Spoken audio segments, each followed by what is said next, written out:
called Bandamere, and as you can see, we had to buy some more stuff to make this legal. Things get really different when it's an open-bodied car because you need a lot more safety equipment that otherwise you wouldn't need if you had a freaking door. So there's a company down south of us called Wine Country Motorsports, and they had everything we needed in stock. They didn't sponsor us. They didn't give me a discount. They had really fair prices, and they were really good people. So I want to give them a shout out. Their link is in our description. So we got a net. We got the install kit for the net. So it was really cool because they had a $360 net, like a full on, like came with that, the net, like a high end thing. And then they also had this budget friendly setup. And then we got this roll cage padding because the quarter-mile track told us we needed this. This is ridiculous stuff. It is not soft at all, but at an impact, that's what you want. Like it's soft enough to, you know, it's better than metal, but it's nice and strong. It's also fire resistant, certified, and all that stuff. So we got 6 feet of that. Arm restraints, which are really nice and comfortable. Sparco, nice and soft.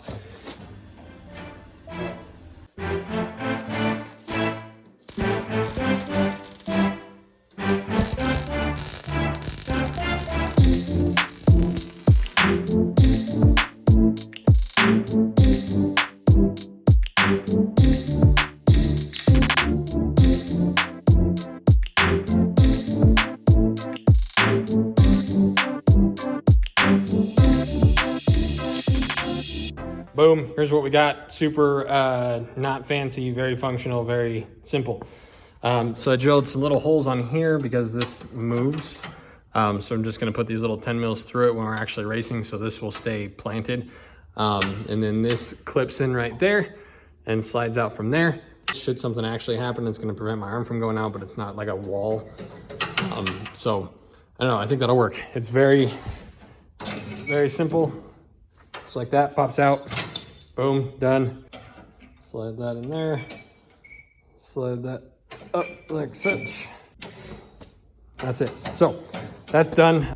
Here you see me experimenting with some last minute aesthetic ideas we thought might kind of make the back drop off less aggressively.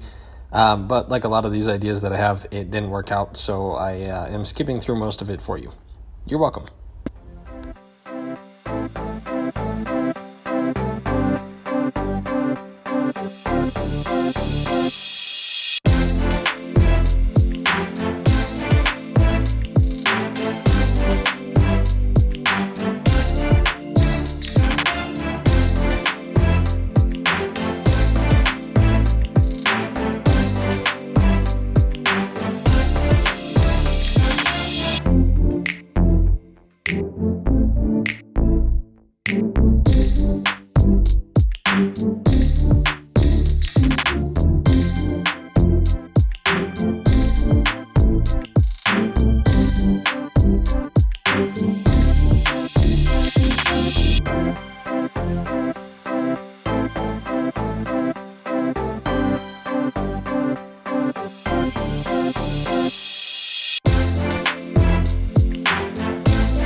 there's gotta be probably 5 or 6 bugs.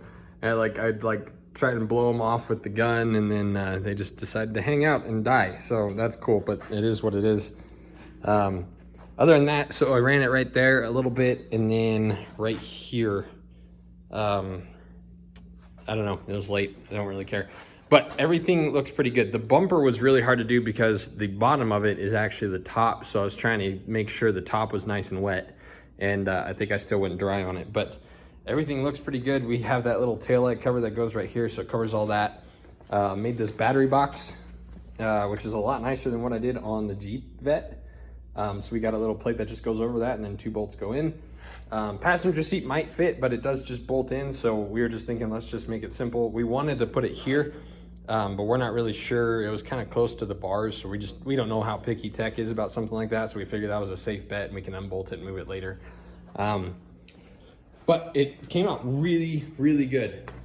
I'm super excited. What we have left to do is throw the intercooler pipe on. We got both of the O2s in, so this is normal O2, this is wideband. This is literally just hooked up to the gauge, so we can watch it and make sure that we don't need to cut the spring to run less boost.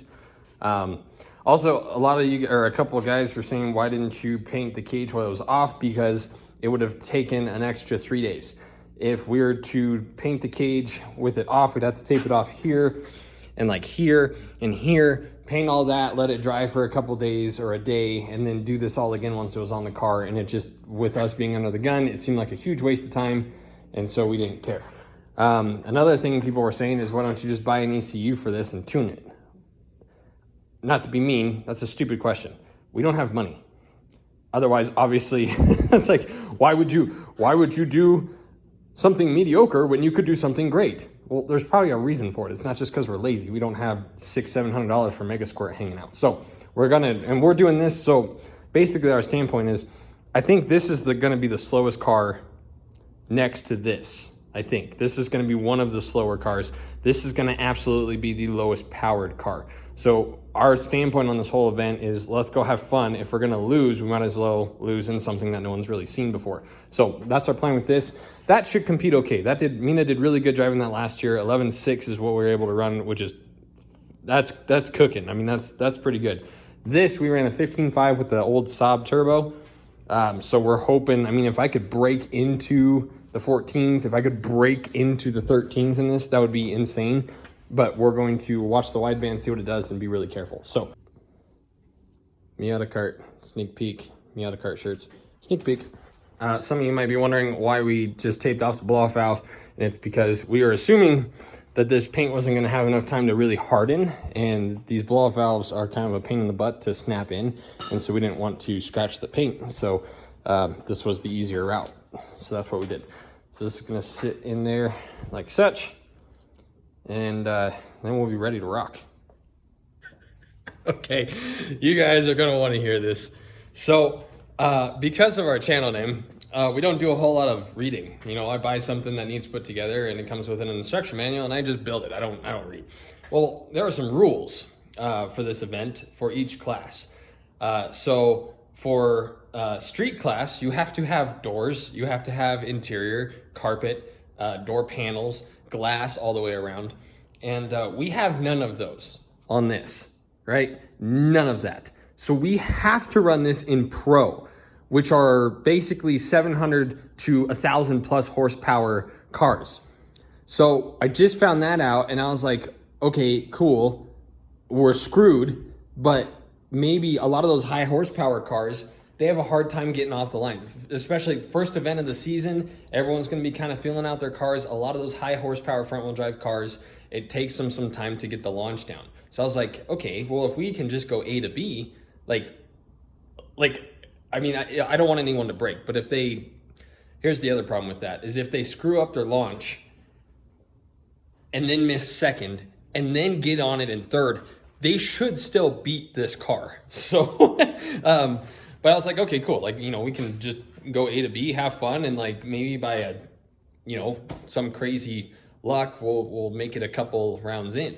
Then my friend called me, who runs the event, or I called him rather, because he texted me. He was like, hey, what does this thing weigh? And if I remember correctly, Mina said it weighed like 1750, 1780, something like that with him in the car. Here's where the rule reading comes in again. The weight limit, so bad. The weight limit for pro rear-wheel drive 4-cylinder is 2,500 pounds. You have to weigh at least 2,500 pounds. So they're trying to talk to the head honcho and basically say like, look, these guys are not gonna win. So I told him, I'm like, let us run. Like if by some sheer chance, like we end up making it through a couple rounds, like don't count us. Like just let us run and have fun. But like don't actually, you know, like if there's a buy run, like throw us in there, like just let us have fun, you know, or just let us run and see what happens. Because if the only way, literally the only way that this car could win pro street is if everyone I race doesn't make it past the 60 foot. Like if they break an axle or they screw up the launch and then, you know, they have a hard time getting the car started again and then they go. Like that's the only way this could win. With if we make 200 horsepower without the tune, because we're going to run it super safe, turn the boost down until we have clean AFRs. If this thing makes 200 wheel, that will put us at about a 1 to 9 power to weight ratio. Everyone else in our class has like a 3 to 1 power, or a 1 to 3 power to weight ratio. A 1 to 3. We are so ridiculously outpowered and outgunned in this event in both cars that it's humorous. So I'm really upset because if we don't run, we're still gonna bring it because it looks cool, and I'm hoping at least like I'll pay the event fee and just do some test and tuning basically. If not, worst case scenario, we got the car done in record time. It looks phenomenal. I'm really happy with it.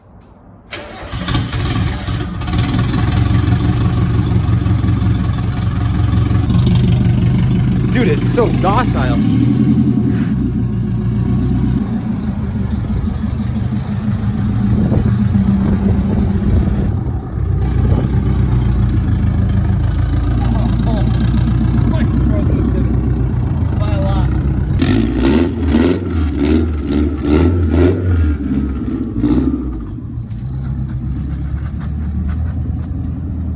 The smile on his face is enormous.